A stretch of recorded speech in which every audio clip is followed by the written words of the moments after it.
Hi, guys. It's great to be with you. My name is Julia Leibowitz, and I'm the CEO and co founder of Cabinet. Cabinet is an automation and AI platform built for executive assistants to help you save time and work smarter, not harder. And I'm going to give you a little bit of my background today briefly, and then we're going to jump into a demo of the product, show you how it works, show you how it benefits executive assistants and your leaders. And then I'm actually going to show you, if you're interested in seeing how our customers have gotten budget and approval for Cabinet through a really handy ROI calculator that we developed. So that's a rundown of today. Before I get started in my background, I just want to say, Lucy Brazier, thank you for having me again at ES Tech. I've been here, I think, twice before, and it's always great. I always meet like the coolest EAs in the world, literally in the world, doing awesome things and taking their jobs to the next level. And so thank you for inviting me back here and supporting Cabinet since the beginning. Now I'm going to jump into a bit about my background and then a demo of Cabinet. Hi guys, I am down here in the bottom left of your screen, but what I want you to look at is a picture of me and my two boys. So I live here in Denver, Colorado, and I have a husband, and these are my two sons. Woody on the right is a year, and Finn on the left is 3.5. So on top of building this company, I have a pretty busy personal family life. We really enjoy Colorado. If you're ever here and you want to get your coffee or go on a hike, as everyone does here, let me know. But yeah, that's a little bit about me personally. Before these two boys were in my life, I was an executive assistant. So after graduating college, I actually worked for a venture capital firm. And, the world of finance and executive assistants play a key role in that world, as they're scheduling a lot of meetings, doing a lot of travel, a lot of events. And so I was a big part of the organization, EA, office manager, wore a lot of different hats. But the one thing about me is I was so scared of making a mistake. Those people operate at such a high level. And I just felt like if I offered times in a wrong time zone, or if I sent out a meeting invite and didn't include the right people, I just felt like it would look really poorly on the company. It would set us back in our goals. And so I spent so much time in, I'd say, the details. And so after a few years in this role, I went to graduate school and I met my co-founder today, Evan. So Evan Keston, some of you guys may have, if you're a longtime Cabinet customer, you may have come across him because he is an awesome partner in this startup entrepreneurial world. So he's on the left here. He is the CTO of Cabinet. And this is back, I think, in 2018, maybe 2019, but we are a few years younger. And this is obviously pre-COVID. So it's just one of those photos that, feels like decades ago. But we are here. I think we're at IAAP conference meeting people. At the time, we had just kind of build a little bit of a community of EAs. And we had here in my hand just some mock-ups of this platform we wanted to build that would give automation and AI to EAs to help them do their job better. And so we were asking people who came by our booth to give us feedback on it. So that is, I think, the first conference I met Lucy, or at least, heard about her. I mean, she is such a big deal in this space. So great experience. And I've had a lot of fun building in this, building for EAs. So just wanted to share that. Today, we've grown a lot. We're now in the hands of executive assistant teams at many amazing institutions, and institutions of all sizes, really. So we work with EAs, really like our sweet spot, I'd probably say it's teams. So teams of EAs, but sometimes we work with individual EAs, people who are kind of running shop like I did on their own. So, we work with everybody, and it's great to always hear kind of the different challenges and the different opportunities that Cabinet can help address. So if it weren't, Cabinet would not be possible without, the people at these companies and the many more that are not included on this slide. So just a big thank you to you guys for your continuous support over the years. All right, now let's get into Cabinet today, because that picture you saw on the slide before is not at all what we look like in real life. So what you're looking at right now is the Cabinet platform. So on the left-hand side is all of your navigation tools. And in the center here is your calendar, or your executive's calendar. So we do integrate with Outlook and Google Calendar, and we are SOC 2 Type 2 compliant. So that is why we're able to work with so many executive assistants that work in finance and healthcare, who, they tell me at the beginning of a call, we've got really strict security, we've got really tight reviews. I'm like, trust me, we can do this, and we get approval because we see our CTO Evan, who I showed you his picture before. He's comes from the world of actually building software for like military use cases, so he follows like the strictest, highest level security protocols. So when you are in Cabinet, everything that's on your Outlook or your Google Calendar will actually be reflected. Even the colors of the calendar will show up here in Cabinet, so it looks like you're looking at the calendar. But what you will find is that in addition to all those events, you do have these pending. So these are called shadow holds, and shadow holds help you know what times you've offered other people. So this is not displayed on your executive's Outlook or Google Calendar. All right, so let's do an example. So I'm going to set up a meeting. So when I would use Cabinet, one of the most common use cases of Cabinet, I'd say it was just offering availability. So most of our customers tell us that they're scheduling at least 5 meetings per day on average. And that a very common thing is that they get into their inbox in the morning and they've got, CC'd, copying my EA, she'll help us find time, she'll help us set something up. And so they'll offer, a bunch of times in the morning.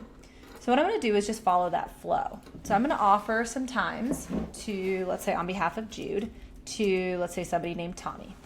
So I'm going to offer Tommy some time for next week. And I know where Tommy sits in sort of the priority map, which is a key thing with Cabinet. And what we know about EAs is that EAs are constantly, prioritizing things in their head because they know their executives, preferences and schedule and priorities. So I'm going to find some times that I think would work. Now, I'd also like to offer a time next week, and I know that he's not actually going to go to this conference, so I'm going to offer times then, even though it's busy on his calendar. Great. So now I'm going to send times to Tommy. So here I am. I'm sharing times for Tommy. Now, another thing that EAs do, as you all know, is that we're constantly triaging. Depending on who we're scheduling, we can send them times like more automated, or we can send them times a little bit more like professional or human, as I like to say. So let's say Tommy's an investor and I want to be really professional, very traditional. So I'm going to remove any links. And I know Tommy is in a different time zone, so I can search that city or I can find it in my list. And then I am ready to send those. Now, maybe I actually want to send 2 time zones. Maybe my executive is on the West Coast and I want him to see those times. So now I've got the times that I want to send. So I'll go over to my email and I'll just paste these times in there. And it looks like I just typed this out. So it looks like I just, what would normally take me probably 10 minutes at least, double checking and triple checking that I got all these time zones correct, takes me just a few seconds. And I'm able to honestly do another thing at the same time. So that's really helpful. So now I've sent those times kind of the traditional way. It looks like plain text in an email or a Teams message. And Cabinet is going to keep these pending slots on the calendar. So I know the next time I come to Cabinet and offer times, I have this tracking here for me. In addition, we're going to keep those times stored in your meeting log. So your meeting log is kind of like your to-do list or your, maybe your Excel file that you have, where it's all the meetings that you're scheduling that haven't landed yet, that, could easily fly through your brain, especially like on a Monday morning when you're back. So this helps you stay organized, gives you some peace of mind that nothing's going to fall through the cracks. And then when you actually are ready to offer, or Tommy, has responded to you and said, hey, Julia, Monday at 2 p.m. works. Once you've sent times the traditional way, just through text, you can go to Outlook or go to Google Calendar and just send the invite directly from there. But in order to remove the holds, or the shadow holds in this case, and mark this meeting as basically done, you just mark it as scheduled or no response or whatever, and it goes into your completed list. So So that's kind of how you close the loop on scheduling a meeting. But that was a very simple use case. So let's go back to that meeting with Tommy. So I'm going to open it up again. I clicked edit. And now I click share, and I'm actually going to modify this. Now in this case, I want to say Tommy, is not an investor, but he's a founder. And I don't mind being pretty casual and just streamlined with Tommy. So instead of sending times where, we have it plain text, I'm either going to include links, or I'm just going to send a plain URL and maybe hyperlink and say, here's the scheduling link. So then Tommy will go to the booking page. He'll click on this link once he gets it in your email or in your Teams message that you sent him, because let me make this very clear. Cabinet does not send any emails to anybody on your behalf. So if you get the link or if you get the times, you put that wherever you want, your email, your Slack, your Teams. Now Tommy will get this booking page, and he doesn't need to have Cabinet, and it will not say Cabinet. Well, you'll put in your company's logo, and then Tommy can click on the times that work for him.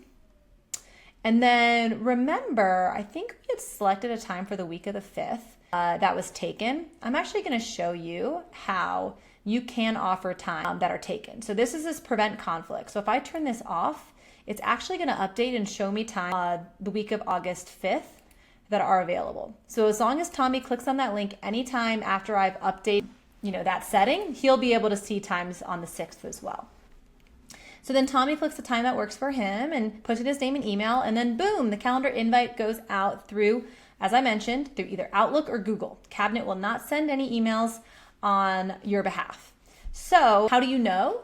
Well, you will know that Tommy booked this because you will get an email. You, the EA who owns this Cabinet account, will get an email saying, hey, Tommy booked this specific time. While that happens, Cabinet will update to remove any of these shadow holds, and it will also update the meeting log from pending to scheduled. Now, one thing I want to show you is there's a setting in here, let me go back to edit this meeting, that enables you to actually put a real hold on the calendar. Because how many of you guys have an executive where if there's not a hold on the calendar, your executive may schedule over that time? So to do that, to automatically kind of streamline when you're creating the meeting, just add their calendar to the list or select their calendar from this list, and it will put a hold on the calendar. So I'm going to actually show you what that looks like. So I have a Google account for this demo. I know some of you guys have Outlook, and it's fine. Cabinet works with both, as I mentioned. So if I go to, let's see here, we offered times for next week, the 30th. Look, there's already these holds on the calendar. So it works really, really fast to update. Oh, there you go. A couple more were added. All the holds go on in under a minute. And then if you were to remove those holds, either by eliminating this here or by having the meeting scheduled and whether through the automation, through the booking link, or by you changing the status to scheduled, all of those holds will automatically be removed. So if I go back to the calendar, now that's listed as scheduled, none of those should be on here anymore. I think they've all disappeared. Yep. Okay, awesome. So that is a very popular use case, and that one is called the one-off meeting. And so if you send a booking link, you should rest easy knowing that this booking link is unique to Tommy. Once Tommy uses it, it will disappear. Nobody else can have access to that link. And that should give you a lot of peace of mind. There is a way, though, to make your life even easier, to offer the same times to somebody else. So let's say, I'm actually going to reopen that Tommy meeting. I'm going to show you how you can do that, which is pretty cool. So I'm going to move that back to pending, and I'm going to reopen it. So I'm going to go back to my scheduling page, and those pendings are back on there.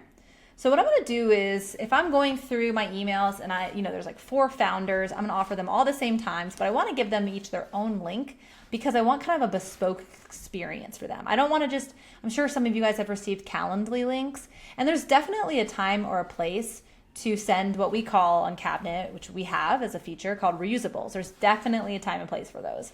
But sometimes you want to be a little bit more bespoke.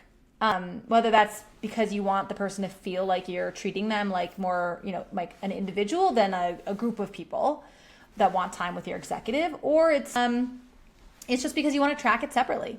So I'm tracking this meeting separately, and then I'm going to click duplicate. Now I can offer the same times I offered to Tommy to, let's say, Laura. So now I can offer, I get a whole new link. This is a whole different URL, but it's basically offering the same times. So I can share these times with Laura, and it's going to track it separately for me in Cabinet. So I'll have another set of pendings that kind of overlap. But I've always can make modifications. So let's say I don't want to have Laura meet Tuesday, so I'm going to remove those for hers. But everything else I like. And if I want to put holds, I can add those holds. Oh, they already came on there, so great. Yeah, so it just enables you to kind of create more of a bespoke or a better tracking system, even when you're offering the same times. Now, so long as Prevent Conflicts is turned on, let's say that Tommy selected this time on Wednesday. Well, then the great thing is, it will dynamically update. So if Laura clicks on a link after Tommy has booked that time, it will not appear in her link. So that's one of the reasons we recommend sending the links or the automation rather than just sending the plain text, because it does live update. Even if it's not booked on Cabinet, even if it comes on the calendar outside of Cabinet, it will be reflected on the Cabinet calendar, and therefore it will remove that time from being offered. All right, so I think I covered a lot of the features in this one-off meeting. Let me just double click here on the meeting log.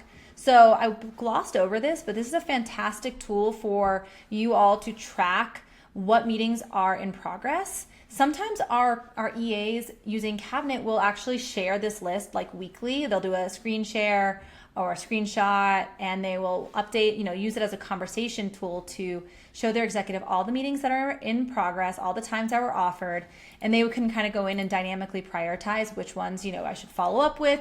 You can leave notes in here based on that conversation. And it's a really nice way to collaborate and for you to have some clarity in what what needs to be done. You can also share your completed list, all the meetings that have been scheduled, so they know. Anything that's booked through Cabinet, it will also fill in the date confirmed and the time confirmed. And then this list works for all the executives you're scheduling with. So I just walked through Jude Scott, but most of us, especially today, we support more than just one person. So whether it's you need to schedule both on one call, or you need to change it over to Sam, you can display multiple calendars for people you support. And even if you don't support them directly, like over here on the left, this is your executive team that you support, you can pull in other calendars. So anything you have access to in Outlook and Google, you can see within Cabinet. We follow the same permissions as what your IT team gives you permission for within your hosted Outlook or Google plans. Awesome. Oh, one feature I want to add. So for my Outlook people, if you're one of those people that like side by side, you can view everything side by side. So don't worry. I just tend to like it overlaid. I don't know. I'm crazy. All right. So that's the one-off meeting. Right now, I'm going to show you the second most popular feature, which is planning a large group meeting. So for that, you would want to create a meeting poll, which follows the same kind of user flow, user experience, where you kind of find the dates you want, you select with your cursor which ones you want, and then you can create a link that you can share with any number of people. So I'm going to pull up one that's already in progress. So let's go to this September board meeting. So this September morning, I've got 5 out of 10 responses. It's for an hour meeting. And I can see in here, I'm tracking who I've got responses from. So what happened was, after I created the meeting, which I'm not gonna redo that process right now, but I'm gonna show you what it looks like from the user. So if I sent this board meeting link out on, let's say, an email, everybody, I would say, hey, please click on this link to put in your availability. Now, again, nobody needs to have access to Cabinet, and then this would be branded with your company logo. And so it'll say, whoever it is, Julia, University, so-and-so has invited you to choose preferred times for this meeting. Please set yourself or the people you support with scheduling. So if I supported Jake, or if I am Jake, I would go in here and I would click Jake, and I would select the times that work. And I will say, yes, I will be virtual. And you can ask questions within Cabinet as well. Great. So now that Jake has put in those times, I will get an email from Cabinet saying, actually, I can pull that up and show you guys as well. So it says new votes on poll. And so I get an email saying Henry, this was an older one. So Henry has responded to this poll. And then I can come into Cabinet and actually pull up that poll. Oopsie. go to the poll results. So I can go to that September board meeting, and I can see all of the responses, and I've got Jake's responses here. Now imagine that Jake was a really important person, so he needed to be in this meeting. So what you can do is, you're still waiting for some responses. So what you can do is actually dynamically remove times. So what I would do here is I would remove specific times that don't work for Jake. So in this case, that's this time here and this time here. Alrighty, I like it. I'm gonna save it. Save. Great. So now I only have 4 times that are available. So as Tony and as Oliver and Sarah and others fill out this poll, they're only going to be offered the times that I have kind of narrowed down. So for example, I share this poll now, and I am, excuse me, my internet is going in and out. Okay. So now I'm Sarah. I'm filling it out. So now I only have 4 times to choose from, which is a lot nicer. I only have to check my calendar a few times. Now, what if you are an EA? What if I'm an EA and I support Sarah and I have Cabinet? So maybe I work at the company that, the EA sent out the link, and I also have a Cabinet account. You can actually view your executive's calendar in here. So I could pull up my executive and it would show me the times that are being offered. So for July 30th, it's between 10 and 1 p.m. Let's see here. Proposed slot. I can see that works. And then if I go to August 1st, it's already on there. And if I go to August 2nd, and I see that 5:45 is on there, but if 1 p.m. works for me, I can click that as well. You can also double click, it says potentially available, and let the person know that you are potentially available for this. So if it works for everybody else, it's potentially available for me and I can move something. So that's really neat. All right, I'll close that out. If none of the times work for you, somebody can actually message and say no times work, and we'll give a reason or maybe a proposal. All right, so Sarah's gonna put in her responses, and then the EA, as usual, will get a response saying that Sarah has filled out the poll. All right, so back to the poll results page. I'm gonna refresh and make sure I have all of the latest responses. Take a little sip of my drink. Okay, so here are my latest poll responses. Now, if I feel like I have my core people I meet, I can send at any time the invite from here. So let's say I really like August 1st, it works for most people. If you send the invitation from Cabinet, it will go through Outlook or Gmail, so it'll look like a regular calendar invite, and you can pre-fill all of the things like the title. You can add a description or a body. It will obviously have the correct time that you want. This will be which calendar the invite comes from. You can even put in the Zoom or the Teams or any of the locations in there. And by the way, I don't think I mentioned this before. We do integrate with Zoom and with Teams and with Google Meet. So if you have a conferencing tool for any of the automation, you can pre-fill the Zoom and Teams, and it's really cool because in your settings, you can attach, like if your executive has their own Zoom profile, with their own Zoom generated link, you can attach that. So depending on which executive you're scheduling for, it will automatically select their Zoom link. A lot of EAs will tell me that they have this spreadsheet that has all of their executives Zooms, and then they just go and paste them in there. No more of that. You don't have to do that. So, all right, so then you send the invitation, and then this poll will go from being in your pending list. Oopsie, what did I just click? It'll go from being in your pending list to being in your completed list, which is fun. Oops. And my mouse is going crazy. So here's all my past polls that I've created, which is wild. So that is, like I said, our second biggest feature because a lot of EAs are scheduling these big, massive meetings. Now, the final thing in just raw scheduling I'm going to show you is the reusables. So this, again, is kind of what I mentioned, our Calendly equivalent, if you've used Calendly, or I think Microsoft has their own kind of equivalent to this too. Basically, it enables you to create a link that you can use for multiple people.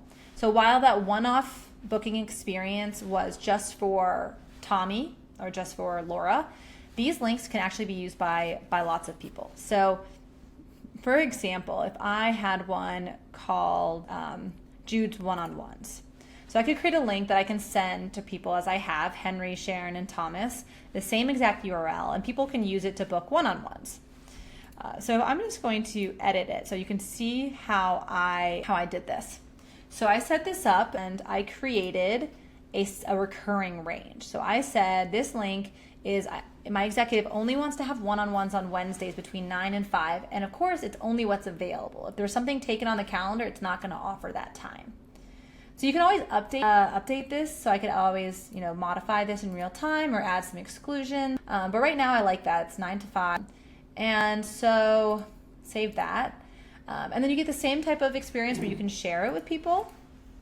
So you'd share it in whatever suits you, email, Slack. Sometimes people put these as like their email signatures, like they'll say book time with me. And then every Wednesday, I think I have 30 days in the future will be available for whoever you send the link to select times. And then as you put in your name, so let's say Frank Sinatra, put Frank's email in there, and then book meeting. So then this would be a one-on-one and it would be a real event on the calendar. And it would also go in your list of meetings. So if I go to reusables and I go to Jude's one-on-ones, now if I pull down that list, I can see Frank booked with that. And it will show the date that Frank booked with it. So you always have a list, kind of a running list in your reusable list of all the meetings that have been scheduled using these links. And of course, you as the EA will get an email saying, Frank booked this time.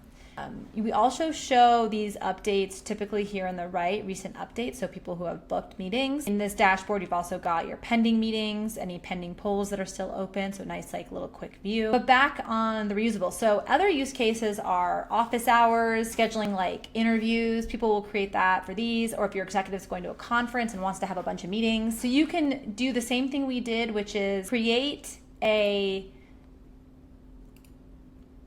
recurring range like that, or you can also, or in addition or exclusively, you can actually just select a window. So for example, if you're going to a conference for a specific day, you could just select a whole chunk.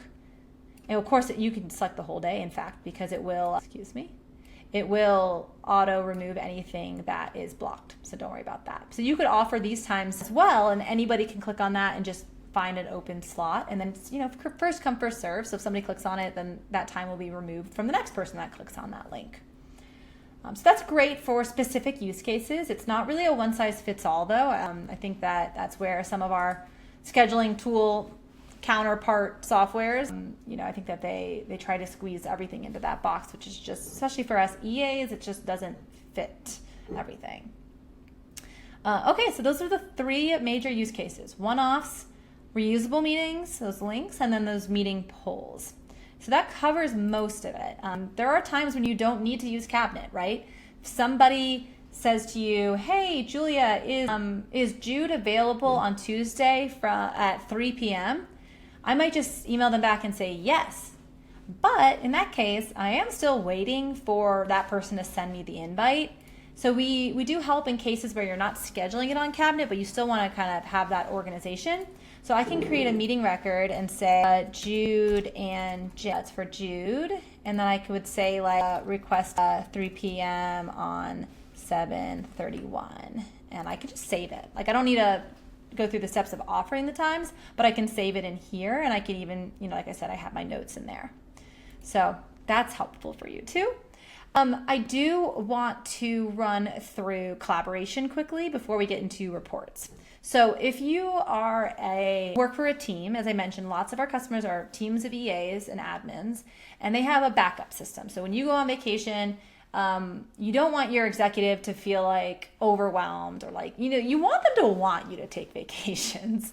So how do you make it so easy and seamless for your executive to start working with another EA?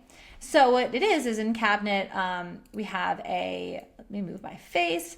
There is a support map feature where teams can put in their, have their executives. A lot of times admin managers will manage this, or a C-suite EA, and then all the primary support. So all of the EAs that support that executive, and then who their backups are. So you can manage backups in here, and backups will enable an EA to have temporary access to what meetings you're scheduling. So if you're gone, starting the period, you give them access to when it is automatically revoked. They can schedule. They can use Cabinet the way I was just using it, offer times, and then everything that they're offering will be tracked within Cabinet. So you have a history of it. So when you come back, because meetings take sometimes days, sometimes weeks to actually finally book, you'll know what things to follow up on, what has or hasn't been done, and things that you were working on when you left for vacation. Maybe even your backup EA can finish that off for you. So that is the main benefit of the backup system. We did recently launch like this profile feature within here that you can see, like maybe if you wanted to share airline information or even things like just scheduling preferences. So your executive assistant backup can also have access to those pieces of information. And then this share button is where you do the sharing, where you actually give people the backup access. So that is the last thing I want to cover before quickly touching on calendar reporting. So a lot of EAs have started, and maybe some people have been doing it for a long time, but doing calendar audits or analytics on their executives' time. And so I'm going to show you how we use it here at Cabinet, but all of the meetings that are on your executive's calendar will come into Cabinet in this reconciliation tab. And then you are offered the ability to categorize them. So you can come up with specific categories that are unique to your executive. And then you can choose to ignore data, and we'll try to pull in as much as we can automatically. If you are a color coder, you can actually, in your settings, tie the colors that are on Outlook or Google to a specific category. So actually, sometimes this is like set and forget it. You don't even need to do any tagging. Now, what's the benefit? So when you have your next one-on-one with your executive, you can run them through a 30-day report of where they spent their time. So over the last 30 days, here is where you've been spending your time in meetings, and this is an overall breakdown. A lot of our customers will actually go in the future. So they'll take these dates out in the future and say, hey, this is what your calendar looks like next month. Here's the breakdown. Is there any way that I can, reduce the number of one-on-ones or the number of onboarding calls? Is there any way that I can help with that? So it's a wonderful way, especially because executives, they love data. It's a wonderful way to show them where they're spending their time and sort of start to develop that, or continue to develop that strategic partnership with your executive. So that is one of the last features I wanted to show you here within the dashboard before jumping over to how do you get Cabinet approved? Okay, so you like what you see, you'll really buy into the vision that executive assistants ought to have technology and automation and AI just like the rest of us to help do our job better. So what's next? This can be a conversation that can be tricky, especially because historically, EAs have not had much technology that's unique to them. And so, I certainly didn't. So, but I do know that I had a really tight bond with my executives, and that they would, if I made a good case for something, a good business case, that I think they would respect, at least consider it. So one thing that we have done here is we've built an ROI calculator. So this ROI calculator, which will help you, you set up a demo with us and you like Cabinet, you want to get it approved. We will provide you this for your organization. It's a model. So it takes inputs like how many EAs you'd like to be able to have access to Cabinet, and then how many meetings on average the EAs are scheduling per day. So let's say you have 10 meetings per day, then you might have 5 easy meetings, 3 medium meetings, and 2 hard meetings. That comes out to, based on our kind of complexity scale over here to the right, based on, easy meetings, for example, we say on average takes 10 minutes, mediums take on average 30, and so forth. That comes out to the EA spending about 5 hours per day scheduling. So based on our case studies with our current clients, we have found that there's at least a 33% reduction. So about a third of your time is saved because of all of the, automation.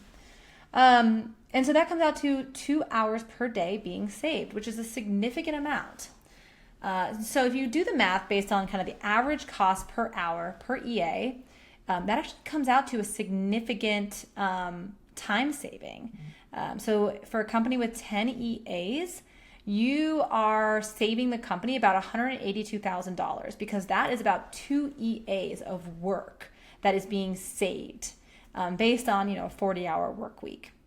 And so one of our tiers is $99 per month per EA. And so that comes out for, 10 EAs to be $11,880, which is well below the price of hiring even one EA. And so the ROI multiple is 15. That's just simply taking the value created divided by the cost. So it's a significant argument, a really effective argument. I don't like the word argument. It's a very effective business case is what I'm saying.